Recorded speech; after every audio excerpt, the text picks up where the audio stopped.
Hello friends, मेरे साहिबा प्रीडिटर channel पर आपका स्वागत है। तो आज की वीडियो में हम users and privileges commands one by one execute करेंगे और आपने जो लास्ट वीडियो में कमांड्स पढ़े थे वो भी रिकॉल करेंगे, जैसे कि एलएस कमांड, क्लियर कमांड या फिर कोई डायरेक्टरी बनाना। ये सब कमांड्स हम फिर से रिकॉल करेंगे। तो चलिए वीडियो को स्टार्ट करते हैं।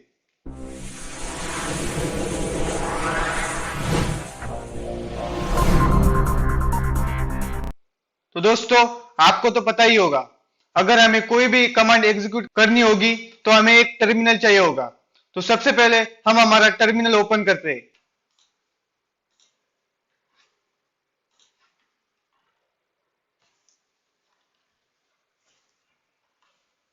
तो हमने लास्ट वीडियो में एलएस कमांड के बारे में देखा था, जो कि शॉर्ट फॉर लिस्ट। तो बेसिकली एलएस कमांड हमें हमारे सभी फाइल्स या फिर सभी डायरेक्टरीज रिटर्न करता है या फिर उन्हें वन बाय वन लिस्ट करता है। लेकिन सिर्फ एलएस कमांड के भी कुछ एडवांस फीचर्स है या फिर एडवांस फ्लैग्स बोल सकते हैं हमें, वो भी है। जैसे कि अगर आपको वो फ्लैग्स देखने हैं तो सिंपली हेल्प कमांड से इस एलएस की डॉक्यूमेंटेशन या फिर यूसेज देखते हैं। सिंपली एलएस कमांड और डैश डैश हेल्प।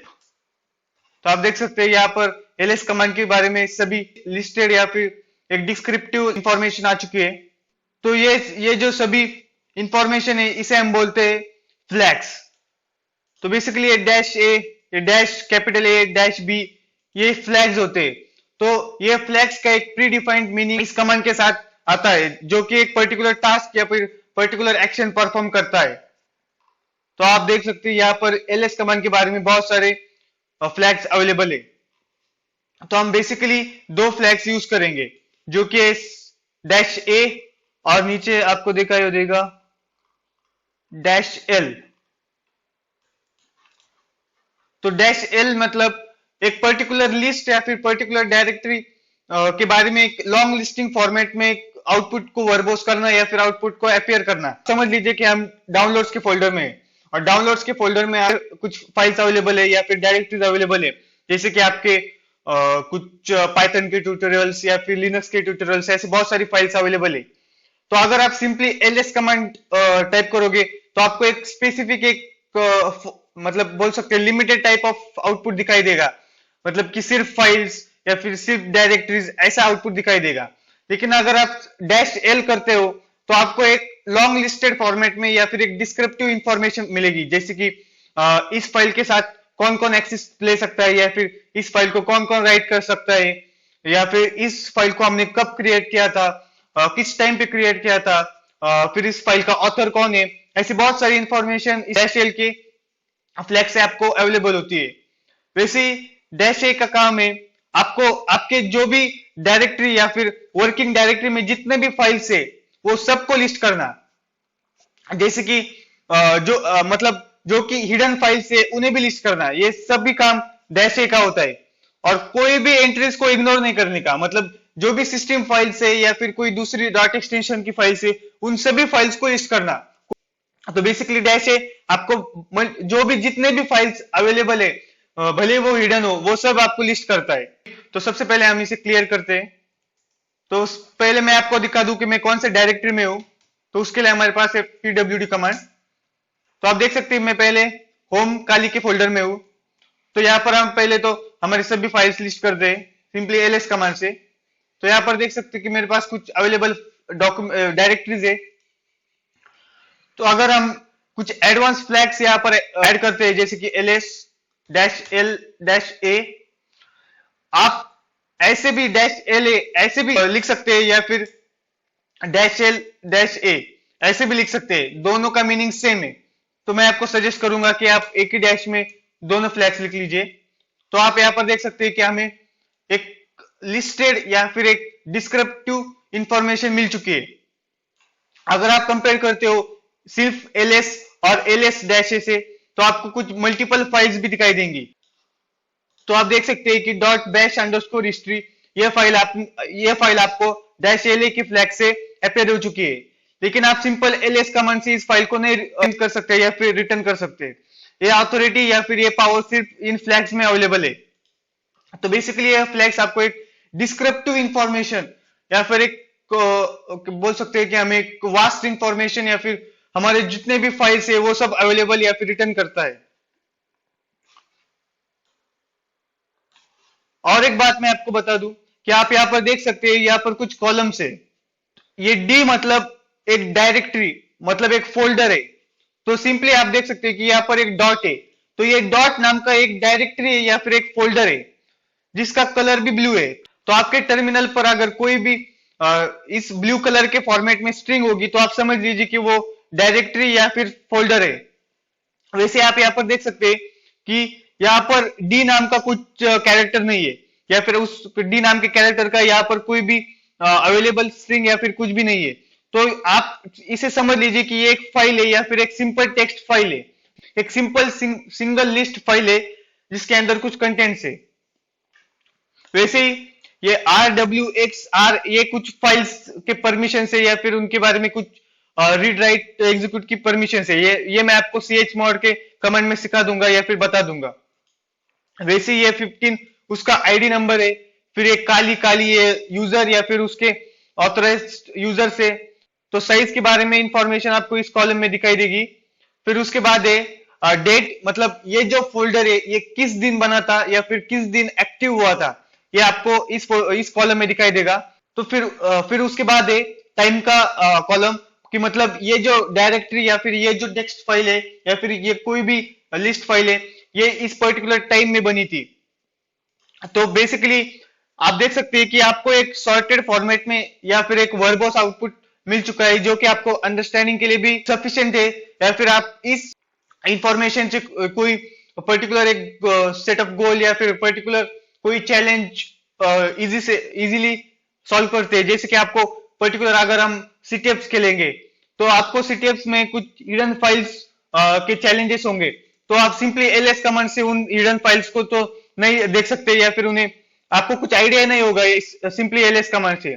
तो इसके लिए हमें ये जो फ्लैग्स है उसे यूज करते हैं, जो कि आपको एक सर्टेन टाइप ऑफ डिस्क्रिप्टिव या फिर हिडन फाइल्स भी आपको रिटर्न करता है। तो इसकी मदद से आप जो सिस्टम के फाइल्स है उन्हें भी आइडेंटिफाई कर सकते हैं या फिर उनके अंदर जो भी कंटेंट्स है उन्हें रिट्राइव कर सकते हैं।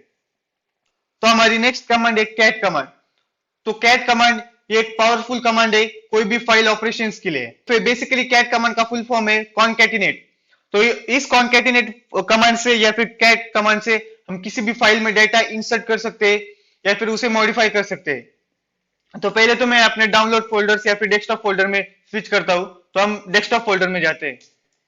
तो सिंपली मैं सीडी डाउन करूंगा जो कि चेन डायरेक्टरी, और डेस्कटॉप का पाथ दूंगा।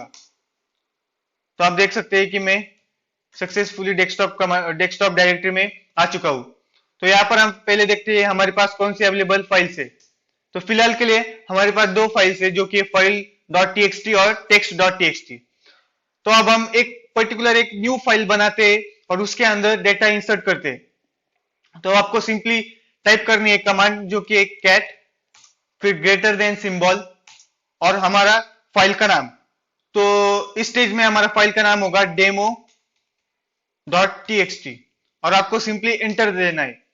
और आपको यहाँ पर एक टर्मिनल इनपुट मांगेगा आपके मतलब जो कि आपको कंटेंट्स डालने हैं उस फाइल में, वो आपको इस ब्लैंक स्क्रीन पर या फिर इस कर्सर पे आपको प्रेस करना है या फिर उन्हें टाइप करना है।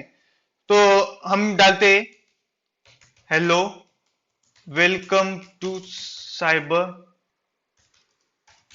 Predator family. आपको सिंपली एंटर देना है और नेक्स्ट लाइन लिख सकते हैं जैसे कि we are here to explore Kali Linux.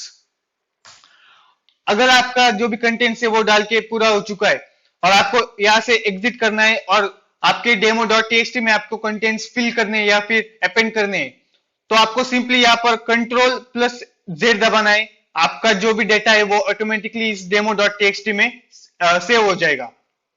तो अब हम इस फाइल को देखते हैं या फिर उसके कंटेंट्स एक्सप्लोर करते हैं।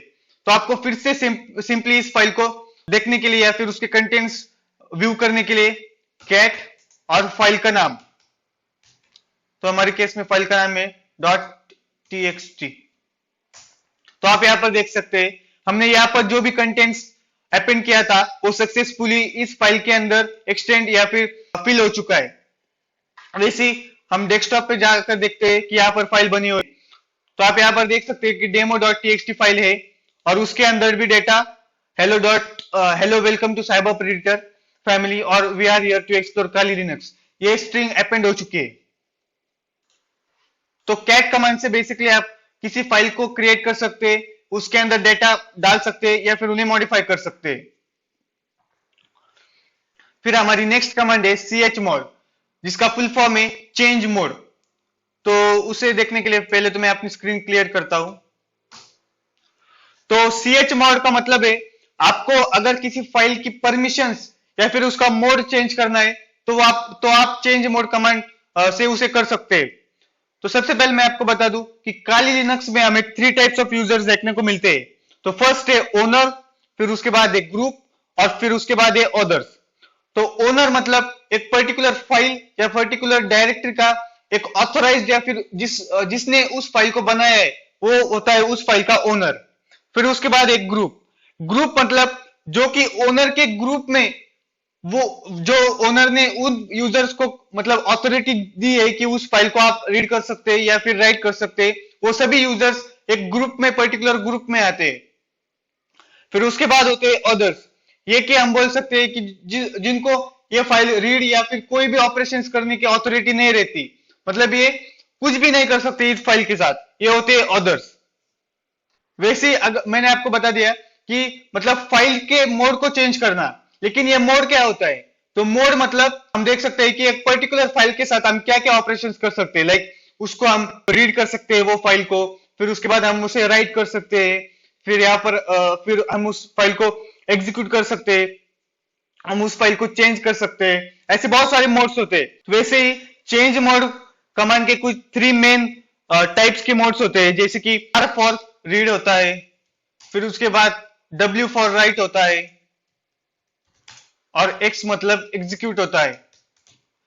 तो रीड मतलब ये जो ओनर है तो वो सिर्फ उस फाइल को रीड कर सकता है, और फिर उसके बाद है W मतलब वो उस फाइल में अपेंड कर सकता है या इंसर्ट कर सकता है। वैसे ही X मतलब वो उस फाइल को एग्जीक्यूट कर सकता है या फिर उस फाइल को कोई रन कर सकता है। अगर सपोज मैं आपको बता दूं कि सपोज .py एक्सटेंशन की फाइल है जो कि पाइथन फाइल, तो राइट होने के बाद हमें उस फाइल को रन करना पड़ता है या फिर उसे एग्जीक्यूट करना पड़ता है।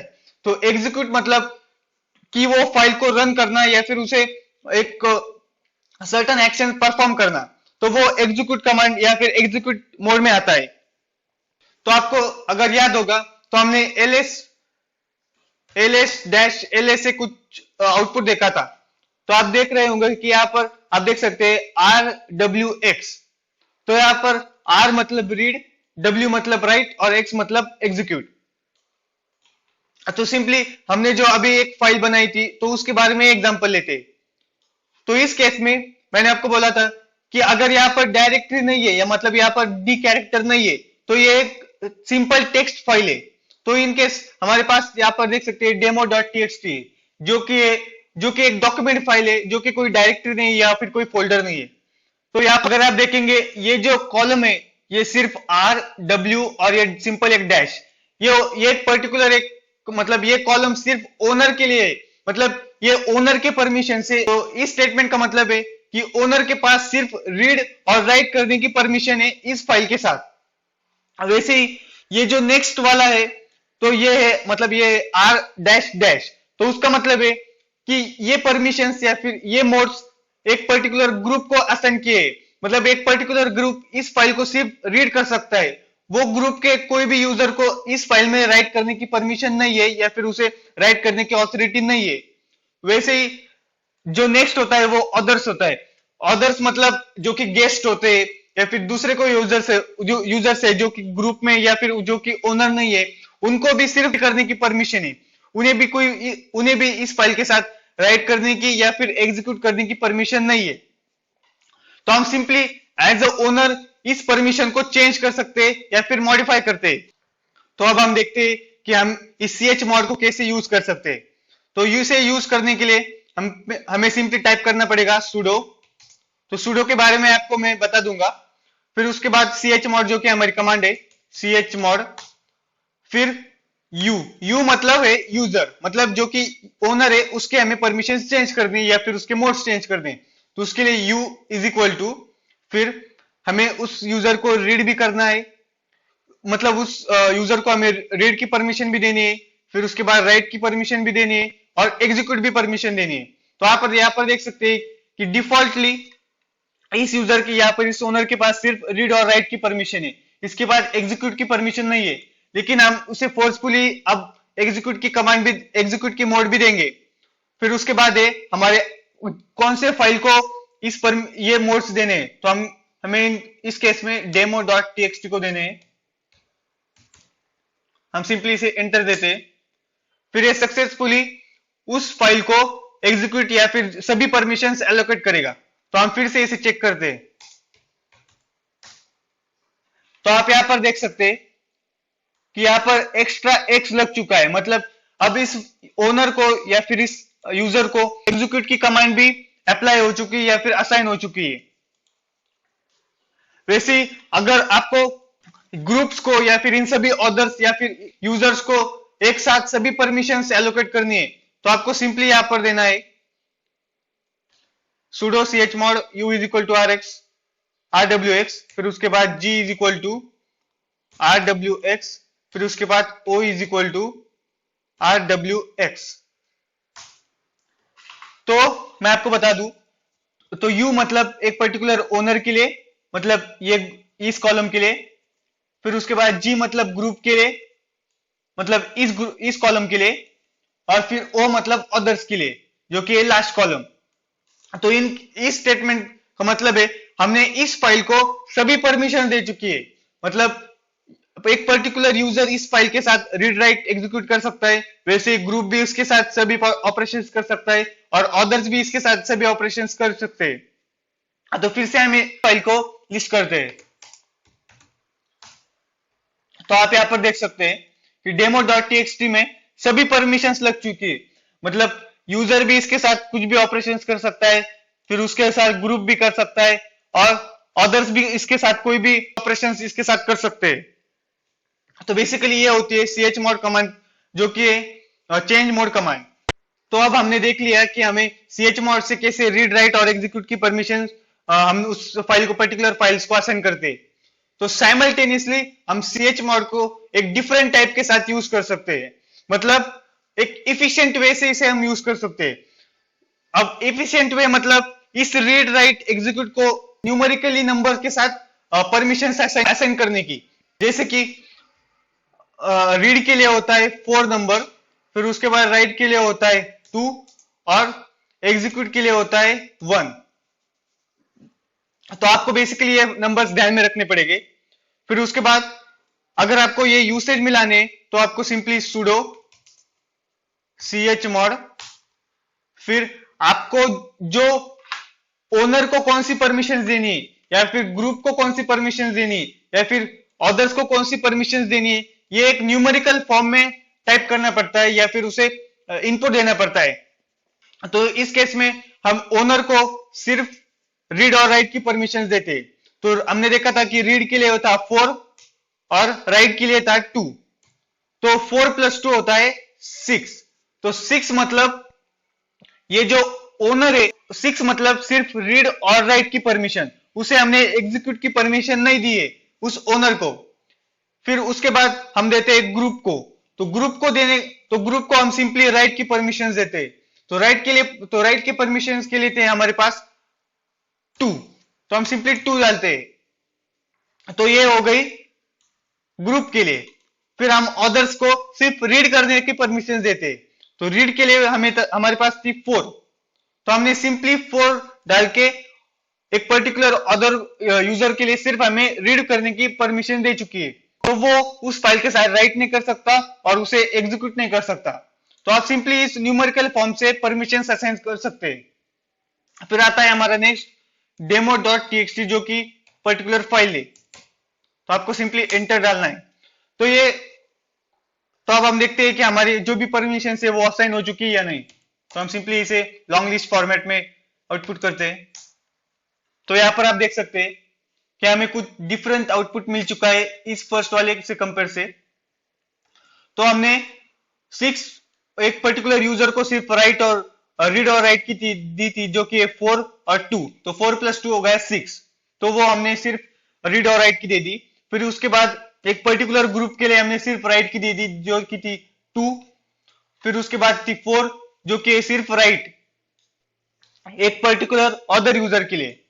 तो हम इस CH मोड को एक इफिशिएंटली और एक हम बोल सकते हैं कि स्मार्टली वे से यूज कर सकते हैं। तो ये सब होता है CH मोड जो कि चेंज मोड, जिससे हम एक परमिशन असाइन कर सकते हैं या फिर रिमूव कर सकते हैं। तो अब हम देखते हैं हमारी नेक्स्ट कमांड जो कि ऐड यूजर। तो बेसिकली ऐड यूजर से आप एक पर्टिकुलर सिस्टम पर एक न्यू यूजर क्रिएट कर सकते हैं। तो सिंपली हमें उसके लिए sudo ऐड यूजर और यूजर का नाम। तो इनकेस यूजर के लिए मैं अपना खुद का नाम देता हूं जो कि गौरव, और सिंपली आपको एंटर देना है। ओके, ये गौरव मतलब मेरा ऑलरेडी एक यूजर यहाँ पर है, तो मैं अपना चेंज कर देता हूं जो कि होगा साइबर, और हमें सिंपली एंटर देना है। और हमें इसके लिए एक पासवर्ड सेट करना पड़ेगा, तो मैं आपको ना पासवर्ड सेट करता हूं, फिर से टाइप करना पड़ेगा। और आप यहाँ पर इंफॉर्मेशन फिल कर सकते हो, जैसे कि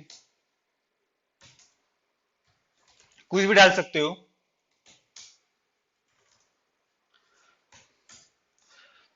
तो हमने सक्सेसफुली एक यूजर ऐड कर दिया है। देखना होगा कि यहाँ पर ये यूजर एक्चुअली क्रिएट हुआ है या नहीं।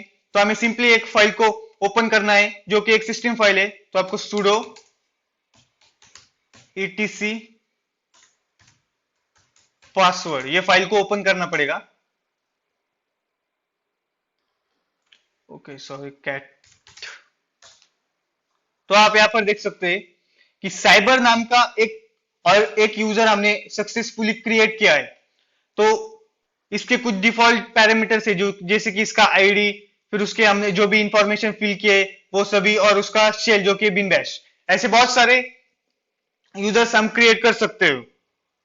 वैसे अब हमने यूजर क्रिएट कर दिया, लेकिन अगर आपको ये यूजर डिलीट करना है तो उसके लिए हमें सिंपली डालना पड़ता है sudo del यूजर, जिस यूजर को हमको रिमूव करना है उस यूजर का नाम, तो साइबर। तो आपको ऐसा आउटपुट दिखेगा कि रिमूविंग यूजर साइबर,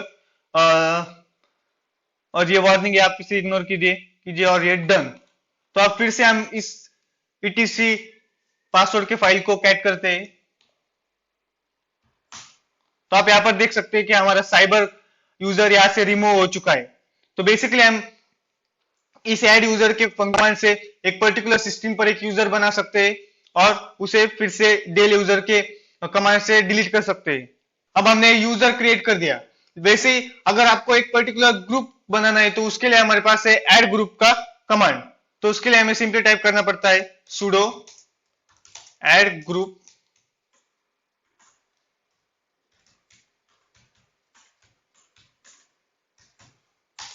और ग्रुप का नाम। तो इस केस में मैं अपना ग्रुप का नाम देता हूं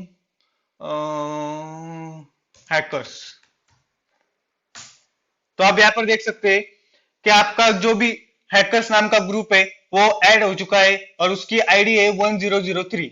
अगर आपको इस हैकर्स के मतलब ये जो ग्रुप क्रिएट हो चुका है या नहीं इसको अगर वेरीफाई करना है तो आपको एक फाइल ओपन करनी पड़ती है जो कि है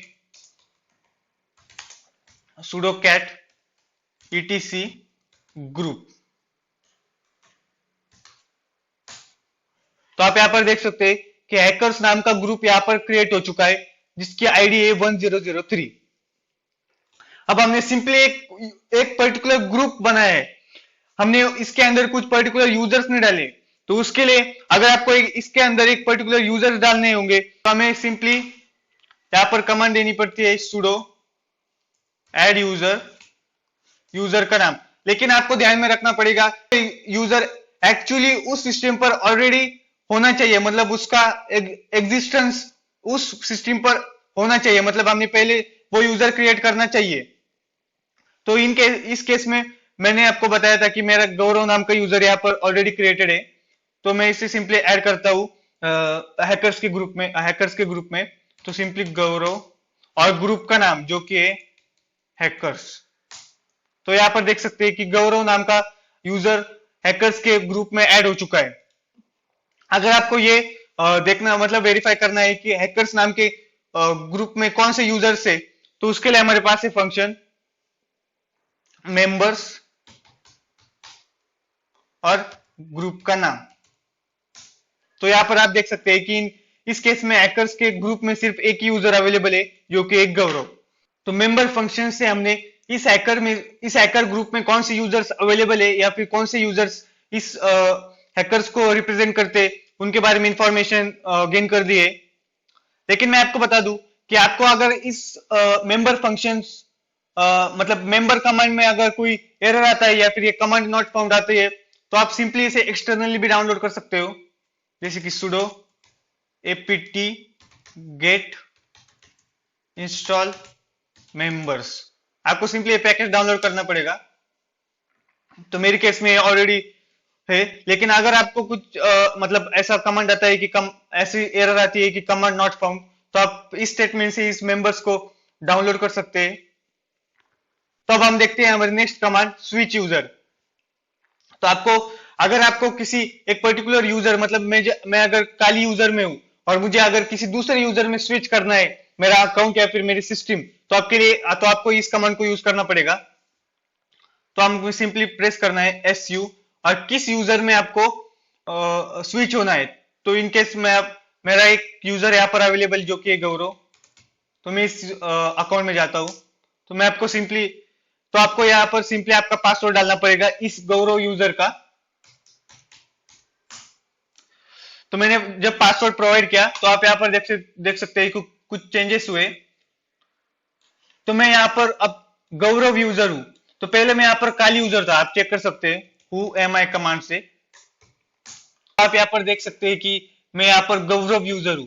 तो स्विच यूजर मतलब अगर आपको किसी एक पर्टिकुलर यूजर से दूसरे पर्टिकुलर यूजर में स्विच करना है, अगर आपके पास पासवर्ड हो तो आप इस कमांड को यूज कर सकते हैं। तो हम फिर से हमारे काली यूजर में आते हैं। तो हम सिंपली स्विच यूजर टाइप करते हैं, फिर उसके बाद काली और काली का पासवर्ड। तो आप देख सकते हैं कि मैं फिर से काली में रिटर्न हो चुका हूं। तो हमारी लास्ट कमांड है sudo कमांड। तो इसका फुल फॉर्म है सुपर यूजर डू। ये एक पावरफुल कमांड है जो आपको हाई प्रिविलेज या फिर सुपर यूजर के बिहाफ पर आपको एक पर्टिकुलर कमांड रन करने के लिए मदद करता है। मतलब आप इसे समझ लीजिए कि हमारे सिस्टम में हाई प्रिविलेज यूजर होता है रूट। तो आप रूट से एक परमिशन मांग सकते हैं कि मुझे इस सिस्टम में कुछ परमिशन या फिर अथॉरिटी चाहिए। तो आप सिंपली वो अथॉरिटी ले सकते हैं और sudo कमांड से वो पर्टिकुलर कमांड रन कर सकते हो। जैसे कि मेरे सिस्टम पर रूट एक हाई प्रिविलेज यूजर है, तो मैंने मेरे काली के लिए उस यूजर से या फिर उस रूट यूजर से कुछ परमिशंस लिए।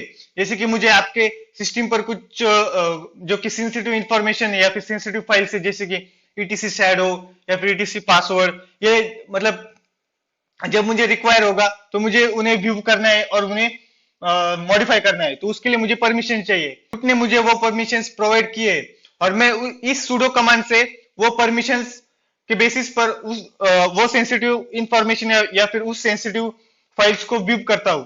तो मैं सिंपली sudo कमांड से एक ETC शैडो फाइल को एक्सेस करता हूं। ओके, कैट रहेगा यहाँ, sudo cat। तो यहाँ पर आप देख सकते हैं कि रूट ने मुझे परमिशन दी है इस फाइल को एक्सेस करने के लिए। तो मैं सक्सेसफुली कैट कमांड से इस फाइल को एक्सेस कर सकता हूं या फिर इस कंटेंट्स को देख सकता हूं या फिर मॉडिफाई कर सकता हूं। लेकिन अगर हम इस यूजर को स्विच करते हैं, मतलब हम पहले काली में से गौरव यूजर में जाते हैं,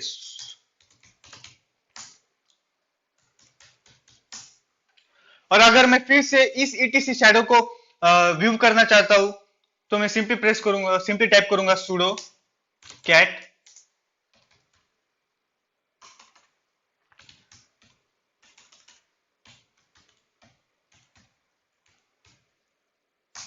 तो आप देख सकते हैं कि Gaurav is not in the sudoers file, this incidence will be reported. कि मतलब जो गौरव यूजर है उसके पास कुछ ऑथोरिटी या फिर परमिशंस नहीं है ये सेंसिटिव फाइल ओपन करने के लिए या फिर इसे मॉडिफाई करने के लिए। ये परमिशंस रूट ने सिर्फ काली यूजर को दिए है, कोई भी दूसरा यूजर इस फाइल को एक्सेस कर ही नहीं सकता। अगर इस मतलब अगर एक पर्टिकुलर यूजर को इस फाइल को एक्सेस करना होगा तो रूट को इस फाइल मतलब इस यूजर के बारे में सुडोस फाइल में इंफॉर्मेशन डालनी पड़ती है या फिर उसे रिपोर्ट करना पड़ता है कि हाँ ये मेरा ऑथोराइज्ड यूजर है, मैंने इसे परमिशन है कि आप सेंसिटिव फाइल्स को ओपन कर सकते हो। तो उसके लिए एक फाइल होती है सुडोस फाइल। तो फिर से हम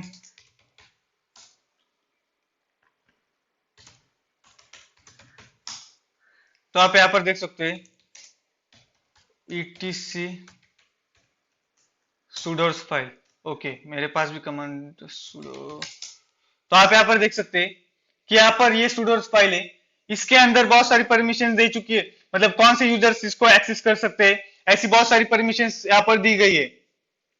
तो इसके अंदर जो भी यूजर्स है वो ही इस फाइल मतलब जो सेंसिटिव फाइल से उन्हें एक्सप्लोर या फिर उन्हें व्यू कर सकते हैं।